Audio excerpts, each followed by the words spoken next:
Hi, I'm Jameson Parker. And I'm Darlene Parker. Welcome to A Dog's Life. The Deutsche Drahthaar and the German Wirehaired Pointer are essentially the same dog. The difference between them has to do primarily with breeding and with testing. Today we're going to take a look at the dog known as the Deutsche Drahthaar, also known as the most rugged and versatile of all hunting dogs in existence. And when we say versatile, we mean versatile. So stay tuned while we try to discover just what makes this handsome dog so popular in his native Germany. Hunting in Germany is a very different affair than what we're used to here in America. For one thing, in the course of a day's outing, oh heck, even in the course of just a couple of 100 yards, a hunter in Germany might well expect to take a brace of pheasants, some waterfowl, a hare, even a roe deer or a wild boar. Not only that, but to even get a hunting license, a German hunter must take a year-long course and pass stringent tests in game management, game conservation, marksmanship, and even have a certain amount of working knowledge of both forestry and ecology. And it doesn't end there. Once a hunter earns his license, he is expected to manage the land he owns or leases and to enforce the law on that land. This means that a hunting dog in Germany is expected to be able to find and point game, retrieve from both land and water, track wounded large game, and if necessary, hold that animal until the hunter arrives. On top of all that, the dog is also expected to be able to kill the feral cats and foxes that prey on game birds, and even to confront poachers. Obviously, to do all of that requires a unique and versatile dog. The Deutsche Drahthaar was created just before the turn of the century by a group of breeders headed by Baron Zedlitz zu Neukirch, also known as Hegewald. Hegewald was the same man who was instrumental in the creation of another great German hunting dog, the Poodle Pointer. In creating the Drahthaar, the three qualities the breeders concentrated on were coat, stamina, and versatile hunting ability. Using the Poodle Pointer, the Griffon, the short-haired pointer, and a very rare breed known as the Stickelhaar, and an extinct dog known as the Polish water dog, the breeders adopted as their motto the phrase, quote, "The best is just good enough." And the result they achieved lived up to their standards. German hunters quickly recognized the quality of the Drahthaar, and the dog's popularity took off. World War II was a time when many breeds suffered, but ironically, the Drahthaar flourished, partly because of its position as Germany's most esteemed hunting dog, and partly because it was versatile enough to serve as a military dog. The first Drahthaars came to America in the 1920s and 30s, and began to achieve real popularity with hunters, especially in the Midwest during the 50s. In 1959, when the dog was recognized by the American Kennel Club, its name was changed to German Wirehaired Pointer. Which brings us to the question, is there a difference between the Deutsche Drahthaar and the German Wirehaired Pointer? Well, yes and no. Deutsche means German, Draht means wire, and Haar means hair. So Deutsche Drahthaar is simply German for German wirehair. And yes, the dogs are the same. But there is a difference. For a dog to be called a Deutsche Drahthaar, it must belong to a governing body called the Vereine Deutsche Drahthaar, and it must pass very stringent tests, both for conformation and for performance. Not only that, but the Vereine Deutsche Drahthaar acts as a governing body for the breeding of all their dogs, ensuring that only the best are bred to the best. What does all this mean? It means that if you get a Deutsche Drahthaar, you are probably going to get a very good hunting dog. If you get a German Wirehair, you are probably going to get a very good hunting dog if you get it from hunting lines, not show lines.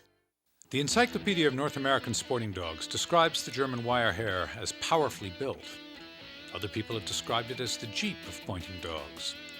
No matter how you phrase it, they are rugged. Lynda Franklin of Harold, South Dakota, breeds Deutsche Drahthaars that are good enough to compete with the German dogs in Germany, and good enough to win in Germany. This dog was the top coat and conformation dog at the 2001 Hegewald in Germany. She was the best scoring female, and her coat is not only tight-fitting, it's extremely hard, harsh almost, but it has a very good undercoat, you need complete coverage on the head, you need the eyebrows, you need the full beard, you need coverage in the ears to protect the dog, full coverage on the chest, very, very hard hair on the legs, a tight-fitting foot with hair on it, but also you need complete coverage on the belly. And if you'll feel this dog, she's covered with a really good protective coat all the way down her stomach and her legs, and that's what you're looking for. This dog can go through buckbrush, through briars, virtually anything. Now, she's hunted all season. You don't see any bare spots rubbed on this dog. That wire-haired coat that defines the breed is both a great asset and a great drawback. It's an asset because at its best it is the ideal practical coat. Protective, water repellent, low maintenance. It's a drawback because many people want the silky softness of a setter's coat or the taut, muscle-revealing hide of a pointer, and they regard the wire hair as unattractive.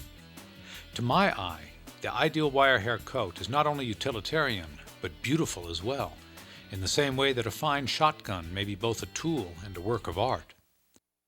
Time now for this week's Ask the Vet segment, brought to you by the Doctors Foster and Smith, America's foremost suppliers of pet care products. Let's join Darlene and Dr. Marty Smith as he answers your dog care questions. Hi, I'm here with Dr. Marty Smith of the wonderful Doctors Foster and Smith catalog. Marty, we've gotten a letter from a viewer. His name is Jack Lucarelli of Los Angeles, California, and he writes, "Why does my dog have such bad breath, and is there anything I can do about it?" Well, Jack, the reason it usually occurs is the dogs will get a lot of tartar and plaque build up on their teeth. Bacteria grow in that. We'll try to show you on this dog. Back here in the back, we're starting to see some tartar build up. But the tartar and plaque will build up and form almost limestone-like stuff, work its way into the gums. Bacterial infections will occur, even going to the way of abscesses. Average dog that can be taken care of just with a weekly cleaning with a rag and baking soda. There's lots of products on the market. But if it gets too severe, like your dog may have, you may have to take it to your veterinarian, have it cleaned with an ultrasonic unit, and then start with nice clean teeth, and hopefully you can take care of it from then on just by care at home on a weekly basis. Wonderful. I don't think most of us realize how important that dental care is. Jack, I hope that answers your question. Thank you so much, Dr. Smith. You're welcome. Really appreciate it. Today's episode of A Dog's Life is brought to you in part by Doctors Foster and Smith, the only pet products company owned and operated by practicing veterinarians. Now it's time for this week's training class, brought to you by the Pointing Dog Journal and the Retriever Journal. So let's join editor Steve Smith as he shares some helpful tips for you and your dog. Wherever dog people get together, there's always a lot of talk about range. How close is too close? How far is too far? The flushing dog people have it pretty easy. A Springer or any of the retriever breeds used as a flushing dog, all they have to do is stay within shotgun range, 25 to 35 to 40 yards. With pointing dogs, it's different. Some people like their dogs to hunt close. Others want them to run big. This country, for example, if you had a dog that worked very close to you, you'd have to make a lot of tracks to cover it. So you need a big running dog. Brush country, you need a dog to stay close because you want to make contact, you want to know where the dog is. But one of the reasons people like their dogs to work close is because they don't have the confidence that the dog will hold a point. And they want to be within shotgun range when the bird goes up, because either the dog bumps it or it goes up by himself. So in effect, they're using their pointing dog almost as a flushing dog. Better to train for staunchness and make sure that the dog can hold its point. Then he can be off in the distance. And if there's nothing between you and the dog, you can just go for a stroll with your gun broken, walk in on point, take your shot. Are you ready to go, Liberty? Let's go get him. South Dakota is a hunter and fisherman's paradise. Not only is it a beautiful state with an incredible diversity of terrain, it's also a friendly state where hunters and their dogs are welcomed everywhere. And above all, South Dakota is the holy grail of pheasant hunting. Wing shooters from all over the world go there to test themselves and their dogs against a tough, wily, gaudy bird, a bird that delights in leading you into cattail-infested sloughs and then sneaking out the far side while you and your dog are contemplating calling in air support to get you both out of the mud. I drove over 1,500 miles, almost as far as Napoleon traveled when he tried to take Moscow, just to hunt pheasant with Lynda Franklin and her drahtars at her Krull Lodge near Pierce, South Dakota. And I promptly tore my biceps tendon while lifting my dog over a barbed wire fence. But, typical of South Dakota, the doctors in the Pierre Hospital did an excellent job of caring for me. Unfortunately, no matter how good their care, with a newly repaired biceps, I not only couldn't shoot, I couldn't even lift a shotgun. However, I was lucky enough to find a stunt double in world record-holding exhibition shooter Tom Knapp, who happened to be staying in the same motel with us. We enlisted his aid and found that pheasant fever can even get to the best of the best. Now, I know you're wondering just how a man who's capable of shooting 9 clay pigeons in the air at once, something no one else has been able to do, could possibly miss an easy going-away pheasant. The answer? Very easily. Hey! God, you son of Boy, that was the finest exhibition I've ever seen. There she is. That looks like a point, huh? Wow, look at that dog.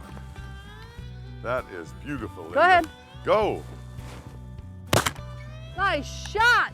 All right. Oh, all those things they say about you are true. Look at that dog work. This is what I came for. Come on.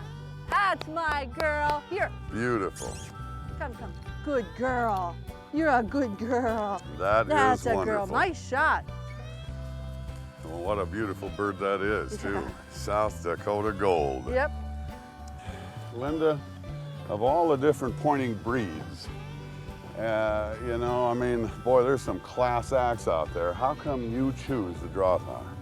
That's a good question. I admire the English pointers. I think there's nothing more lovely than an Irish setter, and I'm fond of short hairs. But I want a versatile dog. I want a dog that's going to retrieve under any circumstances, in the water, in heavy cover, in tough cover. And I find the drahtars are just really tough dogs. And I also like the added advantage of their natural tracking instinct.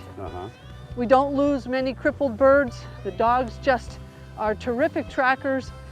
They're really great natural blood trackers. They do, of course, need guidance and development, but a true versatile dog is born with a propensity to perform all of those tasks.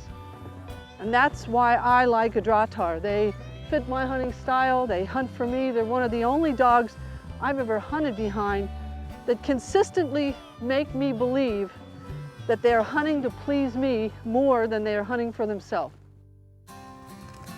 This is another thing, Tom, I like about these drahtars.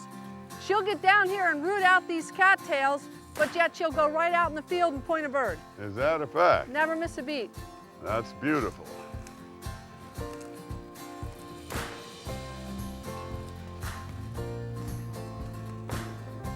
Boy, she's really nosing the ground here real hard. She's showing that she's got something. What do we got? We got a wagging tail.